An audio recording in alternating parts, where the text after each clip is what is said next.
All right, I think we're here, or well, me and one person are here.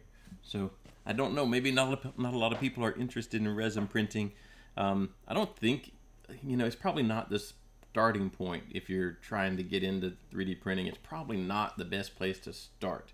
But a lot of people do eventually end up there, particularly if they're trying to print anything with high detail or parts that they want that are more, I guess solid would be a good word. So, more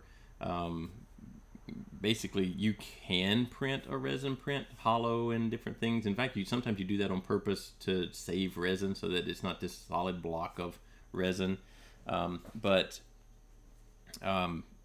it's still a good thing. Also, you have access to a different set of materials. So now you're not extruding plastic, you're curing resin. But like I said, it's probably not the starting point for a person who wants to do some 3D printing. It is very messy. It is, I don't know if it's more expensive, but it's not cheaper for sure. And it certainly can be way more expensive depending on the machine you get. We're going to look at this one. I actually noticed that I said it's the Anycubic Photon Mono. The one I'm actually going to look at is the Anycubic Photon Mono X. So there are two of them. The Mono is a little bit smaller version of the Mono X. So this is one we're looking at right here. It was one of the Prime Day deals. It's still relatively on sale. And there's a little coupon, or at least mine. I don't know if everybody gets the same set of coupons or not, but I have another $35 one here. So you can probably get this one in the, I don't know, $550 range, something like that. So it's one of the more expensive, although not more expensive than some entry-level baseline FDM style printers. The Mono, whoops, clicked on the wrong thing. The Mono, a little bit smaller version of the same thing, you can get in the looks like $250 range. I don't see any coupon with it right now. So that one is, that's the kind of the same-ish price range of an Ender 3, particularly if you're doing the Ender 3 version 2 or any of the Plus or anything like that, not just the baseline Ender 3. And the difference between these is the size of the print volume. So we're going to be looking at this one. I have the box over here. First, I want to go through and show the things that don't come in the box that I think you kind of need. And so that's where it can be. Yes, you can get a printer for about the same price as you can get a FDM printer. You can get a resin printer of different brands. I'm not saying that Anycubic is the brand to get. In fact, I'm not sure if I've ever had an Anycubic resin printer before. I have from a Frozen, and I do have another one. I don't even remember the name of it now. It's one of the original ones that I don't use anymore. But they're one of the, they're the kind of like a Creality style FDM printer. They're that level of brand. So pretty reliable, that sort of thing. There are Prusa resin printers that look really good, but I haven't ever used one. They're quite more expensive. I think they're in the $2,000 range, something like that. And I don't have one of those to even attempt anything with. So what do you not get that I think you probably need? So let's turn this screen off and let's look here. First thing is one of these. I'm not going to be able to, yeah, you can see it. This is a silicone, silicone, so the rubbery stuff, matte. This is a Wham Bam matte.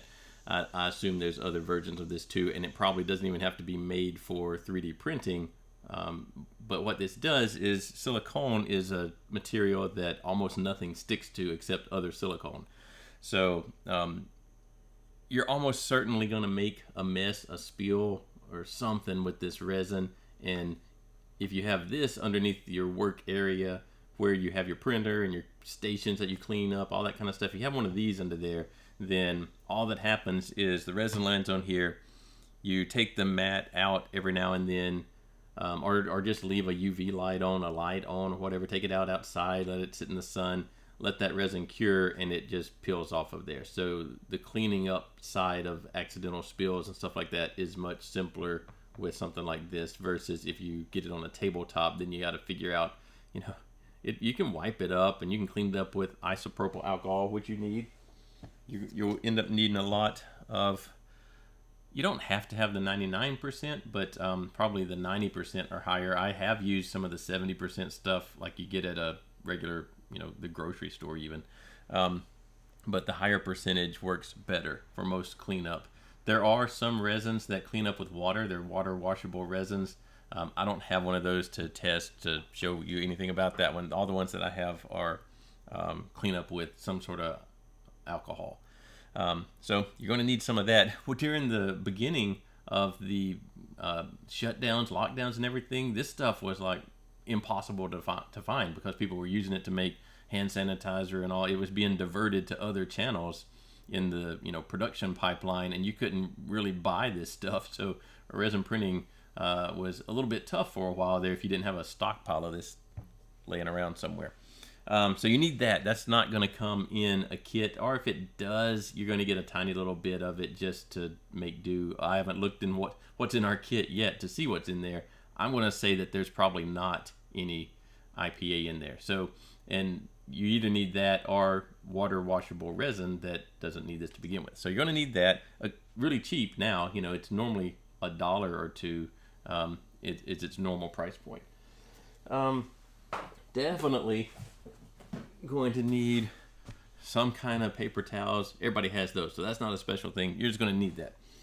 You're going to need some sort of gloves. I have a whole box of 100 disposable. These are latex. If you're allergic to latex, then get nitrile or something. Because this stuff, the resin, most of these resins are... some people get it on their skin and, it kind of... They wash it off and it's more or less fine. Other people get it on their skin and it gives them a chemical burn, like hospital, not stay in the hospital, but go to the hospital and get some treatment for it. Almost everyone, though, after repeated exposure, instead of getting immune to it, you get more reactive to it. So the more times you get it on your fingers, the worse it gets for most of these resins. So you're going to need some sort of gloves. It's just impossible to handle this thing. In the end, when your part is printed, it's going to be inside the printer attached to the build plate, sort of like a FDM print what would be on your build surface for the ender, and you could kind of imagine it's stuck there and you've got to get it off of there somehow, and there's just no way to do that without some sort of gloves or getting the resin all over you, because the resin will be cured-ish, but it's not its final cure. Plus, it's coated. No matter how long you let it hang there and drip, it's going to have uncured resin on the surface. And so you're just going to need a whole set of gloves. Probably there's like one pair of gloves in our kit. I'm not even sure about that. The other thing that you don't need, you don't have to have this, but it makes things 100 times better, in my opinion, is this, and it's not a cheap thing. Let me get it. It's one of something like this. So let's see if we can get to it. This one is an Anycubic. There's a couple of different brands of this, but this is a wash and cure station. So it has a little tub in here that you can put. That liquid in there is the IPA, or if you have water washable, then it would be water. So this is IPA. It's been used a couple of times, so I don't know if you can tell on the screen, but it's actually kind of greenish colored. Normally it's clear. And there are little cured bits of resin floating around in it, so you can't use it forever. You either have to strain it and clean it out, or finish curing the resin that's in there and strain it out. So you can reuse it if you filter it a little bit over time, but you don't have to have this, but it makes cleanup for one thing. So it is a wash station. So this whole thing will go under this lid and sit here. Actually, you pull this out, it'll sit there. And there's a stir inside here, so it'll be like this. There's a stirring mechanism down in there, You'll turn it on. I don't have it plugged in. I don't know if I didn't bring the power supply out for it, so we can't turn it on. But all it does is it spins. You have the option on this one of 2, 4, or 6 minute clean times, and you can do that as many times as you want. I usually do 6 minutes of spinning while the thing is still attached to the build plate. Sometimes you can just pop them off of there. Usually you'll get some sort of little scraper in the kit. I assume there'll be one of those. It does have to be a plastic scraper, not a metal one. You wouldn't want to take your metal because the build surface that your part is going to be attached to is also metal, and it's easy to gouge it, and that makes it difficult to get prints to adhere if it's all gouged up. You could possibly scrape them off. Usually this has a little basket. You can drop parts into a basket so it's not just sitting in the water free and getting in the impeller. I just don't have the basket out with me.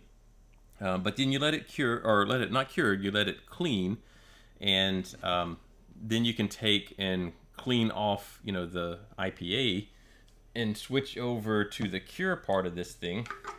So you put the little platform in here. There's an array of UV LEDs back here. There's a newer version of this that has more LEDs, and it might be slightly larger. I'm not sure. It might be the same size also. It's similar size. I don't really know. I don't have the newer one. But these UV lights will shine across whatever you've got sitting on this platform, and the platform will rotate to try and cure all the different sides of it. To me, that's the simplest thing. Again, you can do I usually do 2 cures. I do a 6-minute cure, turn the part upside down if it can go upside down, do another 6-minute cure, and that's pretty cured. That's pretty well done. Now, if it's a big, thick part, then you might have issues with resin on the inside of it not curing, and that can cause it to split later, things like that. I typically don't print really big solid pieces. Normally if it's a big piece, it's hollow, and so that does help with the not having uncured resin on the inside with cured on the outside, and eventually it splits. Again, you don't have to have one of these. To me, it makes it so much better. But let's see, there's probably, let's get right here. Here's one. This is the largest one, I guess. Yeah, so the larger one is 270. The smaller one, probably the same size as the one I just have here, it's 150. So it is another. Oh well, actually save 30 more. Yeah, so it's still gonna be $110-ish, something like that for the small-ish one, and the larger one is gonna be 250. So. It's another investment, so that's why I say you can do resin printing for about the same price as you can enter FDM printing, but once you start adding the other things that really make it doable, or make it more pleasant to do, then it does start to get a little more expensive, and now you're looking at an equivalent FDM system that by the time if you bought one of these cure stations, you bought one of the printers, you bought some resin, now you're easily $500 in with the smaller printer and the cure station and some resin. So it's not quite the same entry point that you could get with just an Ender 3 and a roller filament. How do you cure the bigger, more solid pieces? So usually what you do is the bigger stuff, if there's not a reason it has to be solid, then you hollow it out, and a lot of the slicers have a feature to hollow it out. Or you build the model to be hollow on the inside so that it's not, it doesn't have this big block of resin to begin with. And you can even do that if it's something that's like a ball, a sphere, but you have to have a drain hole somewhere so that the liquid resin that never was cured can drain out, and you do it that way. All of this stuff is UV cured though, so if for some reason it doesn't fit in one of these cure stations, you just set it in the sun, and you set, assuming that you're in a place where there's some amount of sunlight, then you just set it outside or in a window and let the sun itself cure it. It just takes longer versus one of the cure stations where the UV light is directed right at the object that you're dealing with.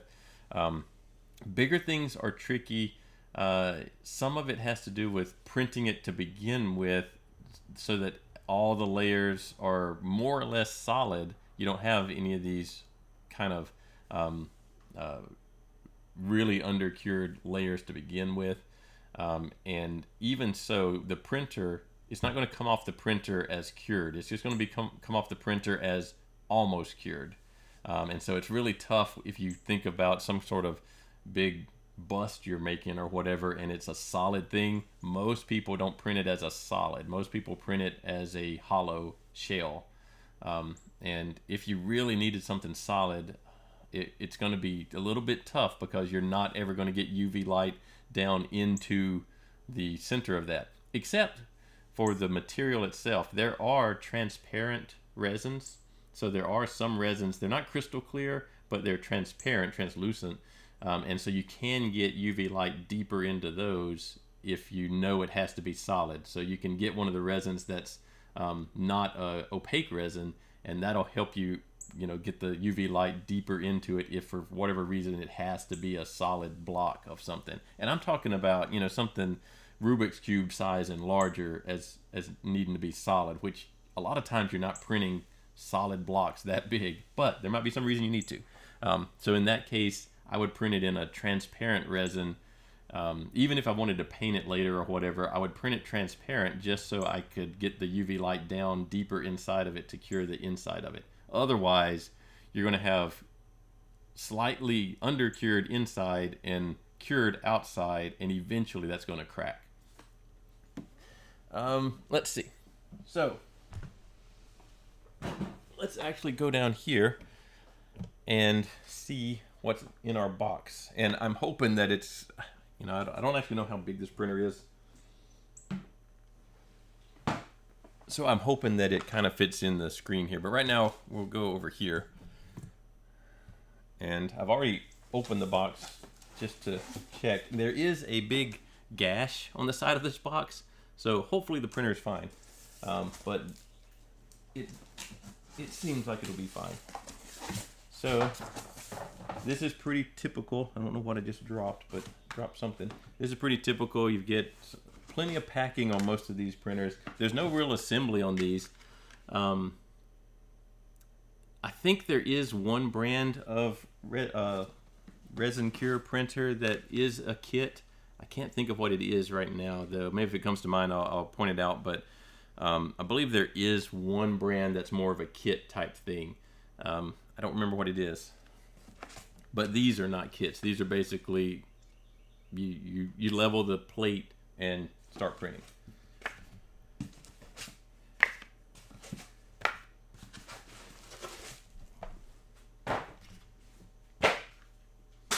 All right, so here's the top. So there's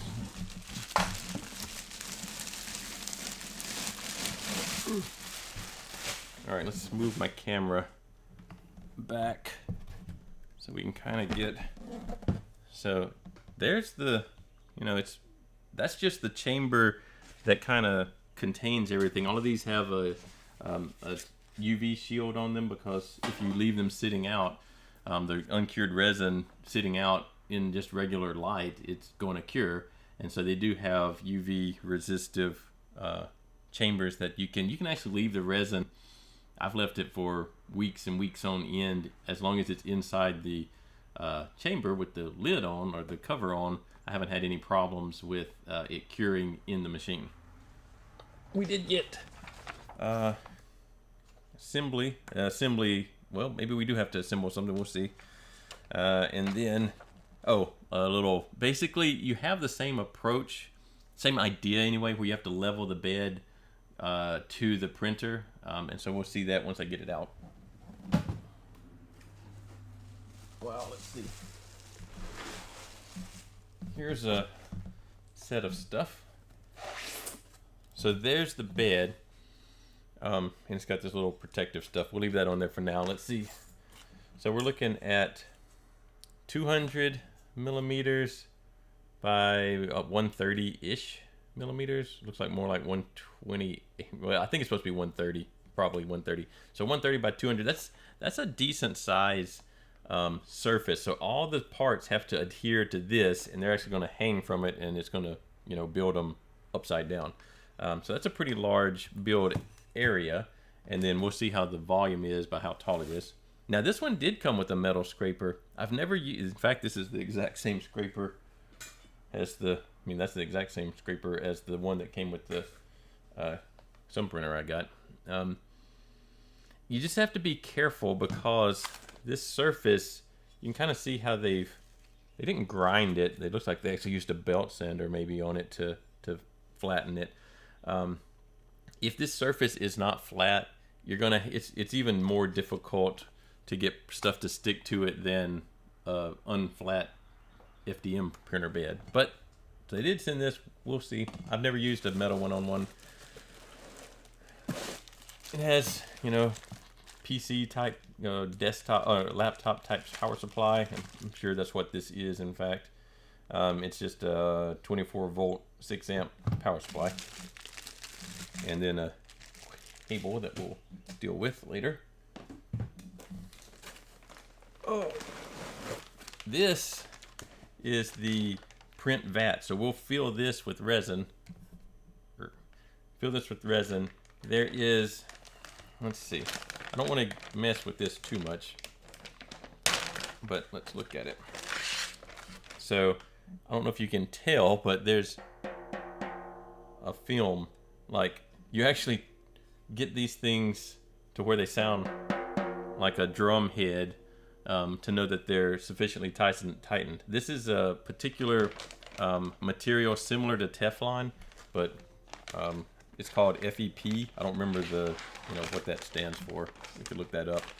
But basically, the print is going to happen on that surface, and this is, since it's like Teflon, it's supposed to not stick to this surface, at least not permanently, and it's going to stick on this one. Or, well, the previous layer that was printed if you're not at the very beginning of the print. And so this is a very important piece. At some point, you will probably need to replace that plastic FEP bottom to this tray. It is not terribly difficult to do that.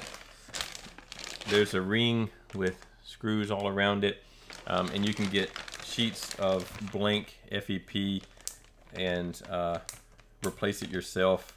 I would say you don't, unless you do something like jab something into it and tear it up, you're probably okay. I would never use this in here. Sometimes you'll get a failed print and it actually does stick to this instead of sticking to this, and that I would certainly try to scrape off with a plastic scraper. Now this one actually looks like it needs to be cleaned up. There's a little bit of dried resin on there, but if you do damage this in any way, you're going to have big problems. So this also sits on top of the LCD screen, so you don't want resin leaking through this into the LCD screen because you punched a hole in this.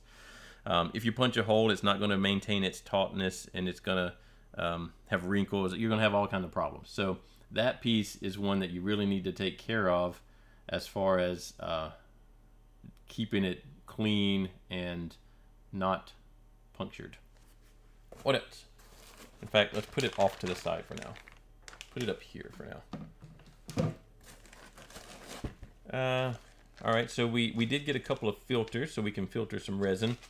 We got one of the surgical type masks. The resins a lot of times are kind of noxious, fumy.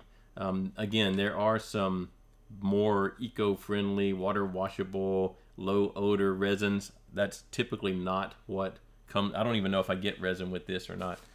So far I don't see any. Yeah, I don't see any unless it's still in the box. Not sure what was in that bag, but there's nothing in it now. Here's kind of, you do get a little set of gloves. Let's see. And that's typical. You usually get one set. Maybe this one looks like there might be two sets. Okay, so there's the scraper that I would be more likely to use. Certainly on the vat, you would use this if something gets stuck in there. Gloves. These are the tie downs to hold the vat in place. Got a card with some QR codes. Past quality control. Not sure about these, or these are probably, I don't know, we'll have to see what those are doing for us. A couple of these. Oh, this one is wireless. So this one particular printer has a wireless printing option, so I won't have to load up the USB, because this is a little wireless antenna adapter. So I haven't had one of those before. We'll see. This looks like that's empty.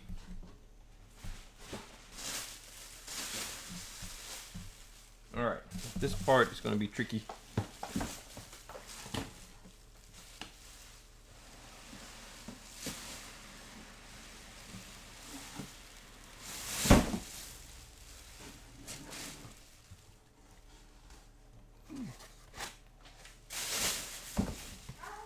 All right, let's just check to make sure there's no resin. None. So this particular kit does not come with any resin.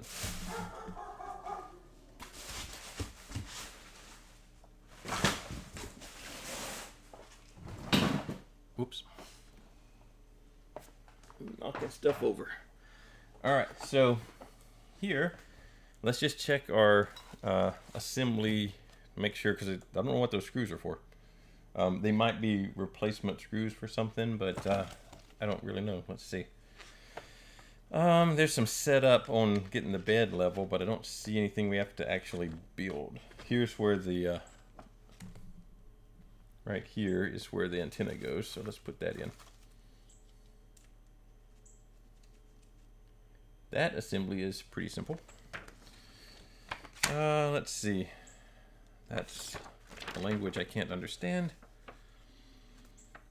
Yeah, it looks like really the only assembly is that we need to get the bed on, the printing bed surface on and leveled, and basically zeroed at the right height. All right, so I'm going to need to plug it in to do that.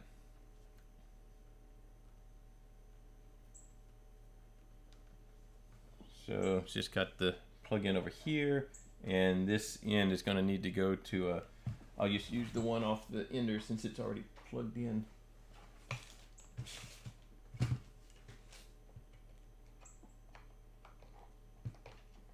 Okay, that looks fine. There is a protective sheet. You can see the pull tab over here to covering up the LCD. I'm not going to take that off until we're right at the point of getting to there. So the LCD is basically going to serve as a mask that will project. This is a mono, so Mono X and the mono mean that this is a monochromatic LCD. They do have some that are RGB, but you actually, in this case, the mono is more preferable than an RGB color LCD screen.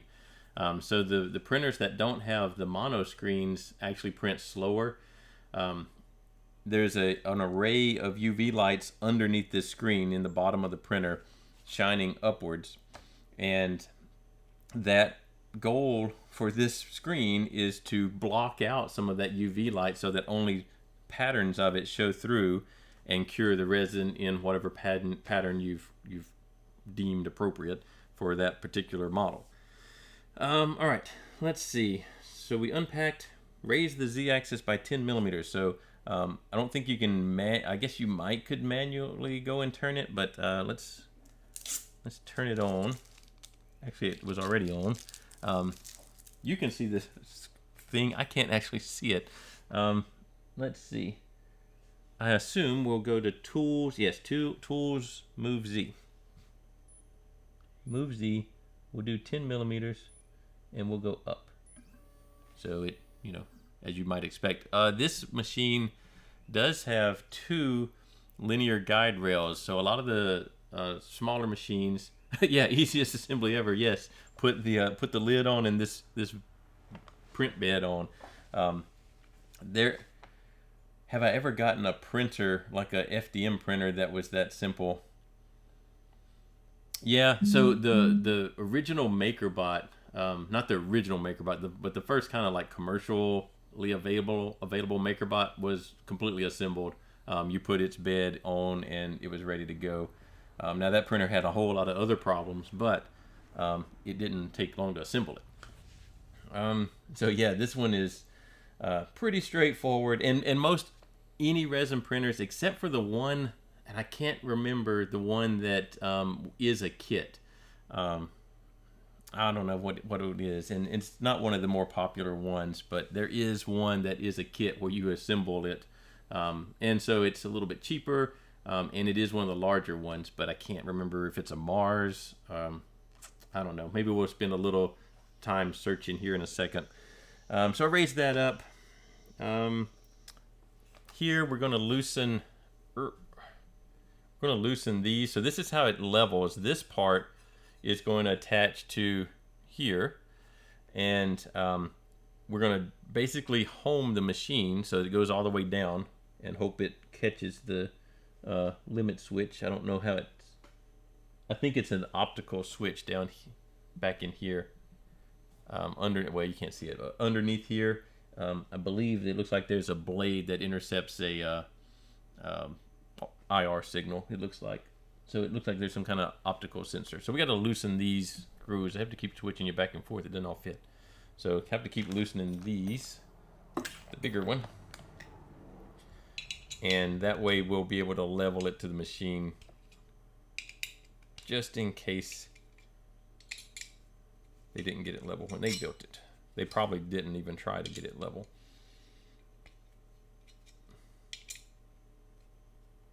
All right, so now this is loose, and you can kind of see where there's going to be some slack that we can use to level the machine, or level this to the machine. All right, now it says install and secure the printing platform. So now we got to go back up here. Most of the time from here on we should be good here. I don't want that on there. So like that.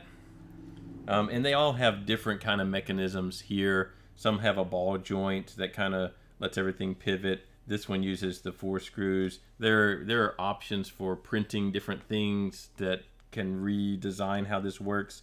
I will say that this build plate is better than the one, not just because it's bigger, but better than the one that's I have on, it's a frozen, because the frozen one is completely flat. And the problem is this thing gets submerged in the vat of resin, and if it's flat, then resin will pool on top of it. And so this one has some nice slope that will let the resin run off the top so it doesn't pool on top of it. So it just makes it a little bit cleaner when you're going to remove this thing. So I still have the protective film on here, which I'm gonna remove it now. So let's move up some more so that I can get this off of here, because that does, I mean, it's super thin, but it does add some thickness that I don't want to have. Oh man, the pull tab came loose. There we go. All right, so now I want to be careful that I don't get any sort of grit or anything between these surfaces, because they're going to smash together. So here's our leveling paper. It's going to go in here. This is basically simulating the thickness of the FEP film that's in the bottom of the vat. Place the leveling paper, click the home, wait for the Z-axis to descend. All right, so where's home? There's the little home button. So there it goes.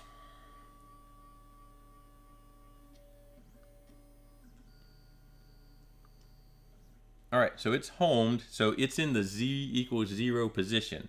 So now what you do is you take that same Allen, hold this guy down, and just tighten it up. Now don't tighten one all the way, do them a little bit at a time, because you can torque it one towards one corner or another if you tighten one too much before the others. So I do a little bit at a time. I'm holding down on this at the same time. You do want a decent amount of contact pressure between these. That first layer, or well, like the first 4 layers, let's say, are need to be squished to the point that they will stick to this. Remember, the FEP in the bottom of the vat is low stick. So those first 4 layers are crucial to getting the part to adhere to this bed, and then the bed will move up. In fact, if you listen close while it's printing, you'll be able to hear them snap loose from the FEP bed and hang on to here. If you're not hearing that little, almost like a really soft drum tap sound, then they're probably sticking to the FEP, which means it's not printing. It's just printing without lifting the part up every time. All right, so that looks pretty solid. So that, we may have to do it again, but that is the leveling procedure, and it should be fine. You know, I can't get this paper out of here. It's pretty well trapped in there. That's good. Lastly, click Z equals 0. All right. So right here. Enter. So it asks, oh, well, that's asking something else. 0 setup successful. Raise platform now. Enter. I assume enter means yes, because the other option was return. And they're actually backwards from what I would think expecting. Like the left hand side was the confirm and the right hand side was the cancel. All right. So we'll save that in case we need to redo that part. Click detection on the screen. Oh, this is going to show us if our LCD screen is working. So, please set the exposure time of the test image. Well, let's see. It says to, well, it's on 3 seconds already. We'll leave it at 3. Okay, and you can see all the light come out, meaning that yes, the UVs work. That can be an issue if the LCD goes bad. The LCDs on these are considered consumables. They're pretty cheap, $50-ish range. I'm not sure about these though. This is a larger one, so this might be more expensive. They probably need to be replaced. The mono ones, I think it's every 2,000 hours of print time, something like that. So it's a significant amount of time, but the LCDs are considered consumables. At that time, probably it's just time to get a new printer. You know, you have to weigh the options. Is it better to keep going with the printer you got, replace the LCD, or just get a new printer that's, you know, a couple of years newer? I guess it depends on how much printing you do. All right. It tells us to print a model. We're going to have to get some resin. Let me see what my options are for resin, since I'll have to use some I already have.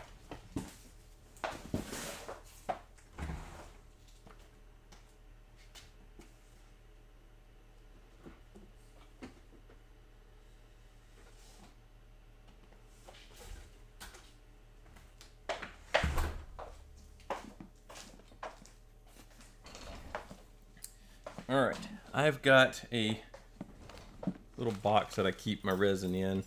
I want to clear out some room so I can get it out here. I think these screws are just, if you're replacing the FEP film, these look like the screws that hold the vat together, and so they're probably just extras in case you drop one and lose it or something like that. All right. Here's my little box of resin and other things. All right. So this was a rapid gray. They're wanting me to print a file that's already on the printer. I don't know how long it's going to take though. So we might skip right to slicing our own file. There is a test file. It's basically that cube that's a skeleton cube type thing where it's just a grid of kind of like a hollow Rubik's Cube. And I don't know how long that takes to print. I keep the resin in here kind of to keep it airtight. It doesn't really cure with air, it cures with UV. This is not UV resistive coating, but mainly because even out with the caps on, I don't know, they can smell a little bit, so I keep them kind of locked away. Here's a aqua blue. I do like this one. We might use that. Let's see what else we got. Another aqua blue that's not opened. Oh, this is a flexible resin. So this one, you can print parts that are flexible. I normally mix this with another resin to make a kind of semi-flexible part, but you could print it directly. This is a clear one, so you can print or mix it with something else or print it by itself. This is almost empty. This is one of the green transparent ones.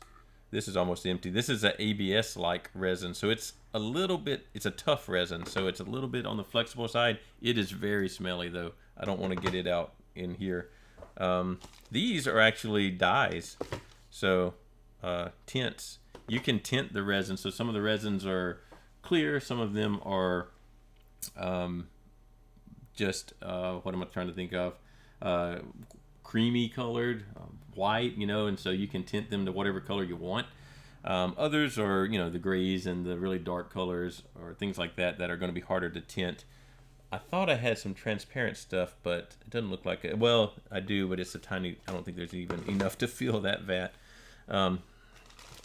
Looks like I have a scraper down in here too. We don't need that in there. I think what we'll go with is the aqua blue.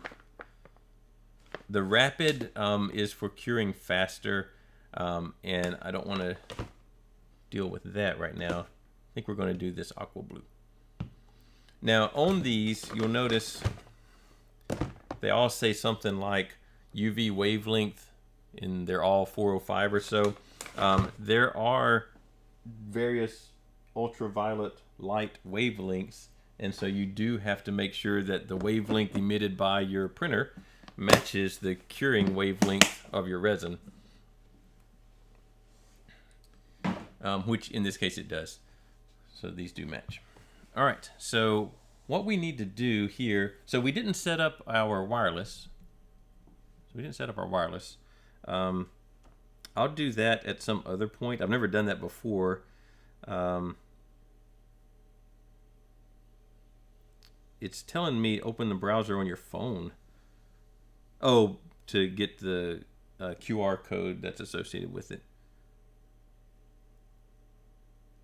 And you can download it from their web. I wonder if it's just a phone app. I don't really want to do that. Well, I'll see if it can be wireless through the PC or wireless through the phone. I don't know.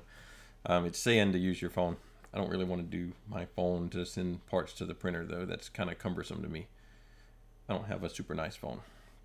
All right. There is a cover detection, so it is possible. I think it's set up. The door detection function is disabled, so you could print in open air.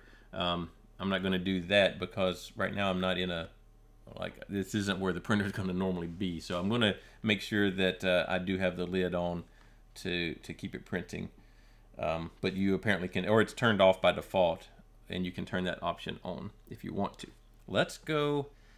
It doesn't really tell you in our little set of guides what you do after you've printed the test print, like how do you make your own prints. So you would have to go find more information or keep watching this video on what to do once you've got that far, because all it shows you in here is what to do to get that test print running. I'm assuming that on here there's going to be some sort of slicer. Let's see.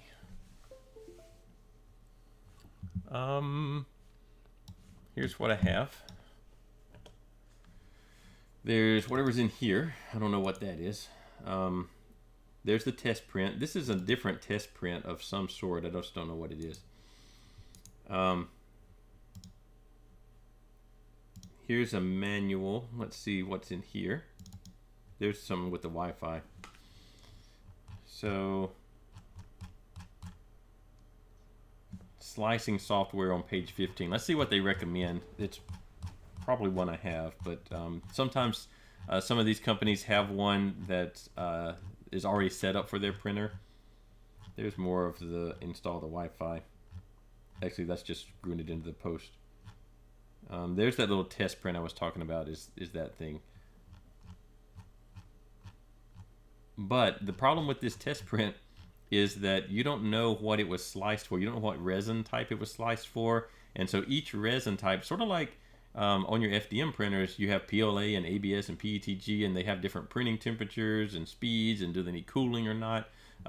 Resin has the same idea, but it usually boils down to how long is the UV light exposed to the resin to get it to cure properly. And each one is going to have different ranges for the amount of time per layer that the UV light needs to be on. And if you have that wrong, then you'll either get uncured or undercured resin, or which is a big mess. You know, then you have kind of this partially cured stuff floating around in the vat that you have to strain out.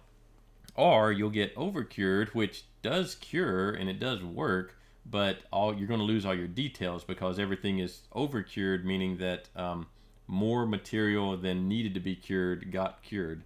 And so I don't know what they sliced this for. So I don't want to print that, because it would be like just assuming that a file on your FDM printer was set for PLA, but you have PETG loaded, and it's just not going to work. So I don't want to start with that. There's that door detect. UV power. There are two ways to set the UV power. I assume. So apparently it starts out at 50%. That probably is to save the UV light. If you're burning this thing at 100% all the time, it's going to burn out faster. This is just talking about that you need to be careful handling this stuff. All right, so they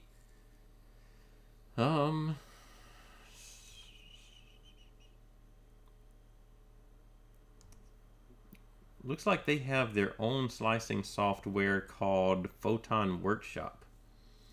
I think you can get firmware and software from Anycubic.com. So that we could do that. I've never used that. I'm going to use one that I have used before and see if we can get it going from there. So there's two big open source. Well, one of them has a free version and a paid version, and the other one is, I think, more open source. And those are the Lychee Slicer, which is one I have here. And the other one is Chitubox, or Chitubox, I don't know how you pronounce it, Chitubox. Those are the two that most people use for slicing if they're not using the one that is from the company, from the printer that they have. So I'm going to see if this one will let us install this kind of printer. So we're going to, what I did is, I don't know how to go back to there. I went to 3D printer. This is the one that does have a paid version. I'm using the free version. So there's my Frozen Sonic Minis already in here. Add a Anycubic. There it is, Anycubic Photon X. So these are the other, Mono X. So like I said, the Mono are going to be the ones that can print faster. They will have about half the print time that a non-mono screened printer will have. So we want the Anycubic Photon Mono X. So we want that one. And we'll just take the default stuff. Basically here, this thickness is the layer height. So we're printing at 50 microns, which is really small for an FDM printer. But that's actually really thick for one of these resin printers. They can go down to 20 micron layer thicknesses. Same deal though, where the thinner the layers are, the longer the print's going to take. The advantage of these printers is that no matter how many models I put, as long as they fit on this print area, every part of every layer gets exposed simultaneously. So I don't have to do like a FDM printer where I have to draw over here, then move over and draw over here, and then move over. So I don't have any real increase in print time for printing one model versus, you know, 9 or 10 of the same models, depending on how big they are. Assuming they all fit here, there's no increase in print time. So that's one of the other gains of a resin style printer, is that assuming you're printing things that can fit multiple on a on the build plate, you will gain print time. So it will take longer to print one than maybe an FDM printer would, assuming you're doing the really fine layers. At the 50 micron layer, they're about the same. To get the same ish detail out of a FDM printer is about the same amount of time, because you're having to print really thin and really slow on the FDM printer when you're doing one of each at roughly the same height. But assuming I can put 10 of the same things on here, then it starts to be that the resin printer clearly wins. And usually the resin printer, well, not usually, the resin printer will have better detail resolution than the FDM printer. You can get good stuff out of the FDM, but it's not going to be the same detail. It just can't compete. All right, so we set up our printer. Let's get a file to print. I didn't even prepare anything to print. There's something here. What is this? What is that? A chicken? A rooster? A little rooster guy? Here's what I'm looking at. So this is one of the default models that you can drop in here. I don't know if I want to print that guy. Let's see. I do have some. Where do I have? I have some models meant for resin printing. I just got to find a good one. And we only have 15 minutes. So actually we need something really small. All right, let's find. Well, we can start this guy. It's fine. We can scale him down a little bit too. So it has the normal like move, rotate, scale, all those kind of things. Let's scale it down 50% maybe, so that we can, I mean, tiny doesn't really matter on these printers. Tiny is usually fine. Now at some point we're going to get details like his little claws here that are going to be so tiny they don't resolve, but I think we'll be all right. So when you're loading up the models here, you print them or you load them like you're looking at the build plate upside down. So they're actually going to be hanging from here, and they'll print the first part that prints will be this green part right here. Now notice, I don't know why, but they've got a little cutout here, and there could be a lot of reasons for that, because I don't even know what this model is for. But one thing that you can run into as a problem is printing a big flat circle as your starting point, or a big flat any shape. It doesn't have to be a circle. And what can happen is you've got so much area. Remember, those first 4-ish layers are really squeezed into the FEP and the build plate, and too much area. The cured side is towards the FEP, right? Because the UV light is shining from underneath it. So the most cured side is towards the FEP, and too much flat surface will cause it to stick to the FEP and not stick to the build plate. So that could be what they're doing here, is reducing some of that area. Other things you can do, you can rotate these a little bit so that they're a little bit crooked, and that way there's just a tiny little bit here hanging on. Now too little and it won't hang on at all, and so it's a balancing game. Now there's going to be supports and things like that we haven't done, so let's go to the supports, and you can kind of see it's predicting where the supports are needed, kind of these overhangs. It has the same issue where it can't print in mid-air without it'll print, but it will stick to the FEP. There won't be anything to hold it to the model or to the bed. You can go in and manually support things. You know, these, you can kind of see where that would create one support to hold that up. So this little guy would have to be removed later.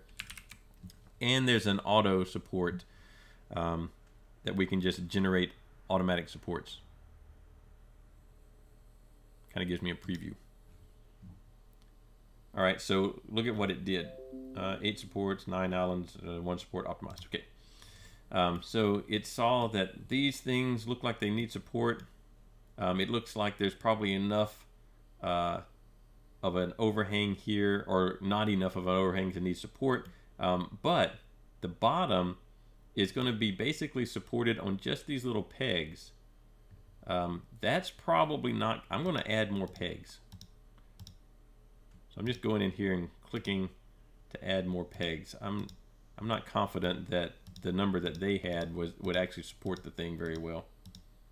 So I'm going to add a bunch. Now what this will do, everywhere these little supports touch the model,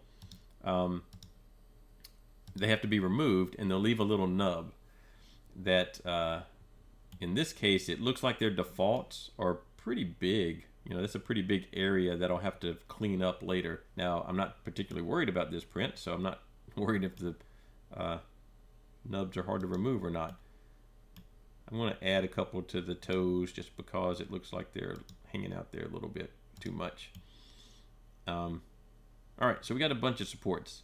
And creating the supports is a little bit more of a you know, experience type thing. I don't like this one. So I can hold down Alt, I believe. Wait. I can press.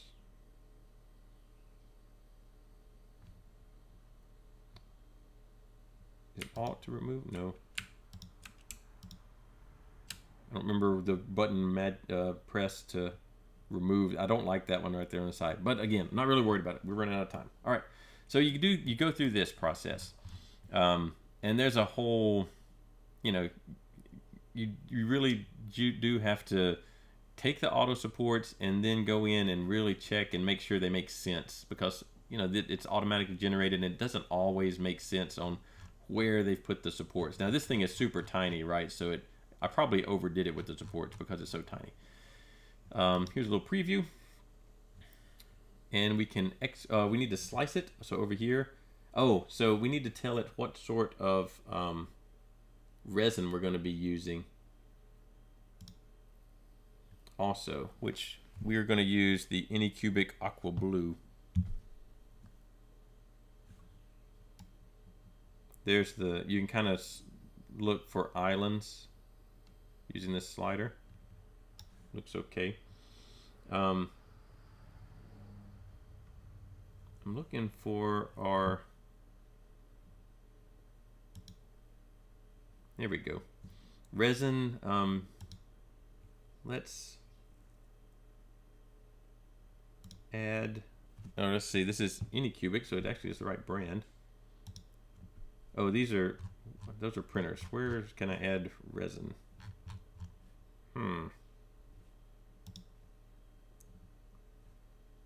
Resin printings. There we go. Add custom resin. Anycubic. There's the rapid. This is not rapid. This is well, of my choices, I guess it is rapid, because it's not any of those things. It's not casting. It's not dental. It's not plant-based. There are some casting-based resins. I haven't used one, but these are meant for. There's some that are like a lost wax casting process. There are some of those. There are dental resins also. You know, a lot of this type of printing occurs in dentistry, and the eco plant-based ones can be the water washable ones. But of these, we'll use rapid, even though this is not. This is an older resin, so we'll see if it actually works. I don't know. It is aqua blue though. So the burn-in layers, those are the first layers that actually hold the print to the build plate. It says 6. That's a little bit too much. 4 is probably fine, but we'll go with 6. Exposure time, that's how long is the UV light on during this burn-in process. And then the normal layers, you have options. Let's see. I guess I can type any number I want, but generally 50 is going to be fine. That's the thicker layers for resin printing. There's an amount of time between letting it rest, basically, and that's this light off delay. Exposure time, since this is a mono screen, it's really low, 1.5 seconds. How far is it going to lift? So it has to pull it away from the FEP, and that's this lift. 8 millimeters, that's kind of average. Lifting speed, you could speed that up if you wanted to. If you go too fast, it will kind of, it'll yank it, and it'll actually pull away from the build surface and stick to the FEP. So this is 1 millimeter per second. That's kind of slow, but we'll go okay with that for now. There's our, if you're having trouble with the print being out of scale. So resin printing is a little bit more difficult to get the accurate geometry compared to FDM printing, which is also not that great at accurate geometry, and not like CNC mill type accuracy anyway. And so if you can scale the parts here, if you know that, well, for some reason I always get it's a 5% too short, I can scale the Z up by 5%. This is a pro feature. That's the paid version of this slicer. You can go calculate how much the piece is going to cost you. All right, so that's okay. All right, let's export. So let's see what we have here. We got a resin built in. Anti-aliasing is currently off. So what this does is, it is a mono LCD. It's a 4K screen, I believe, on this printer. So the pixels are really, really small, but they are pixels. And at some resolutions, you can pick up the shape of the pixels. Now, am I really going to be able to see it on a 4K screen? Probably not. At least not me. But if you're worried about that, if you're getting jaggies, basically, you can alias the screen so that it blurs out the edges. Now, it looks like the two real blurs are pro features only. There is a standard anti-aliasing type thing. I'm just going to leave it off. I'm going to save this as a file. This is the format that the printer needs. Export slices to a file. You get an ad for a Patreon. There are a lot of good, if you're into like detail printing for this kind of models, there are all kind of Patreons for that. Hundreds of Patreons. But why did I not? I wanted it to export. Oh, there's a timer on the thing. I didn't wait long enough. So this is the free version, so you do have ads.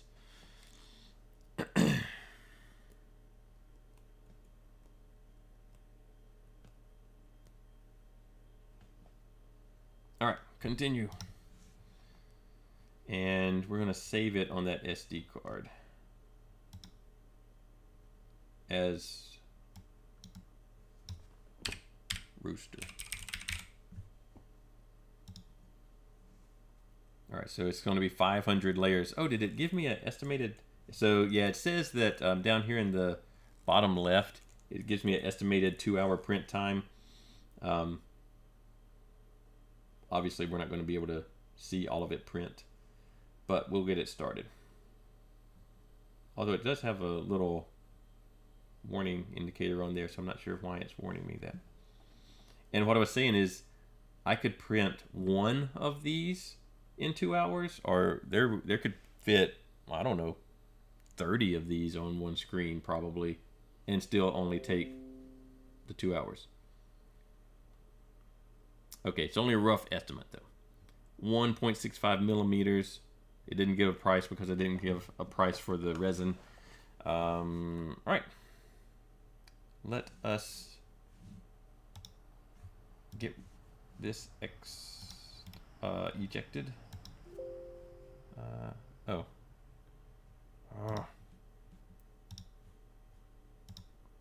Slicing finished. Let's close this slicer. All those slicers work very similar to one another.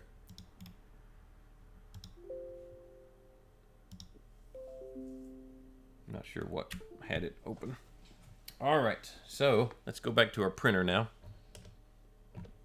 And I need to raise this up so that I can get the vat in there.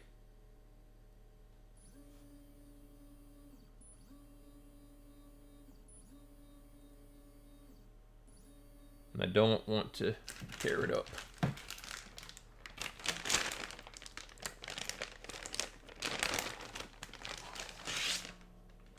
Okay. There is a tiny bit of trash, like static electricity type of trash holding on to it. All right, so it doesn't just sit there. We need to screw it down. Let's see, in here.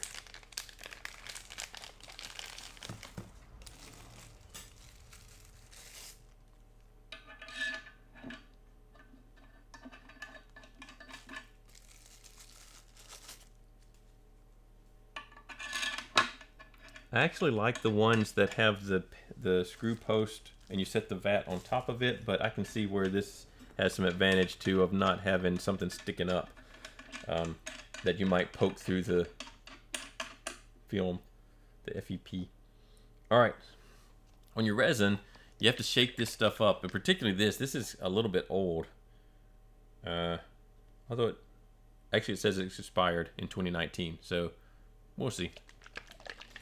But definitely, even if it's not old, you still need to shake up the resin because it will settle. And a lot of these have pigments in them and different parts that will settle out, and that will not work well when you try to cure it if you're curing just the pigment part, or if you're curing some of the unmixed resin.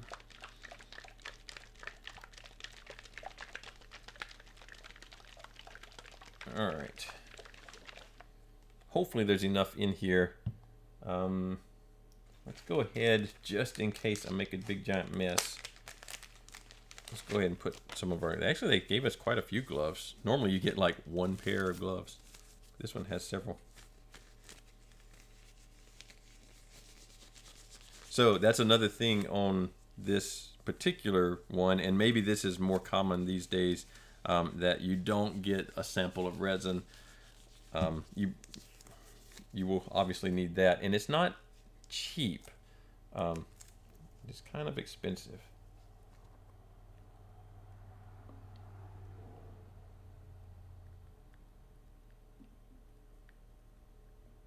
All right.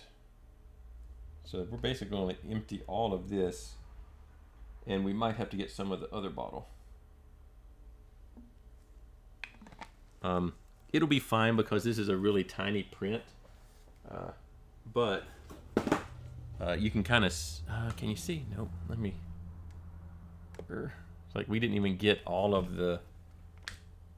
There we go. There we go. See, we just barely got the corner to feel the bottom. Now, if this is really unlevel, like if your printer is on a crooked table, then you could have an issue where you eventually run one side of your vat dry, and it can't print as well. I'm way short of the maximum fill level here, but it'll be okay for what we're doing. Let's put the lid on. So these things have a little sensor, like a photo sensor on the back, and like that's that lid detector. I think they said the lid detector was off to start with. All right, so now I've got, well, print, system, and tools. We'll do print. And, oh, got to put the USB in, or there's nothing to print. We'll look at the wireless printing sometime later. All right, so it's got the test print, it's got my little rooster, and then that's it. So there's a play button, and it starts doing its thing. Now, the downside to these is that you don't know what's going on until this plate gets above where you can look in there and see what's going on, if things actually stuck to it or not. So in this case, I don't think the part is even tall enough that I will see the print until it's done. So you can spend the whole 2 hours and you didn't get anything. The other printer I have, the frozen printer, has a semi-transparent, like a plastic vat, where you can kind of see through it a little bit. And so you get an idea that something's sticking to it.